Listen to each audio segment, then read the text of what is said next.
chez les patients victimes d'un accident vasculaire cérébral ischémique où il y a une obstruction du vaisseau sanguin par un caillot, provoquant ainsi des symptômes tels qu'une faiblesse soudaine d'un côté du corps, des difficultés à marcher, de l'ataxie ou des troubles de la vision, des difficultés à comprendre le langage parlé ou une incapacité à prononcer correctement les mots. Dans cette situation, il est important de se rendre à l'hôpital le plus rapidement possible dans un centre spécialisé de prise en charge des AVC. Parce que dans les premières heures, suivant l'apparition des symptômes, si le caillot peut être dissous par différentes méthodes, alors l'apport sanguin peut être rétabli dans les premières heures après le début des symptômes. Certains symptômes peuvent alors être totalement réversés immédiatement.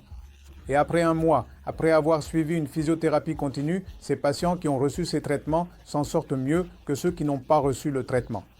Alors, quels sont ces traitements avancés?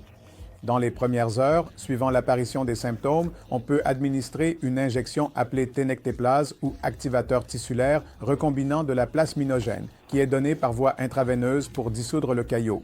Mais même après les premières heures, parfois jusqu'à 12 heures maintenant, grâce aux traitements les plus récents et à la disponibilité de laboratoires de cathétérisme avancé, ainsi qu'à la présence de radiologues interventionnels, de neurologues interventionnels et de neurochirurgiens, il est possible d'introduire directement un cathéter dans les vaisseaux sanguins affectés du cerveau afin d'aspirer le caillot ou de placer un stent pour retirer le caillot, ce qui permet ainsi de rétablir immédiatement le flux sanguin, rétablir l'apport sanguin.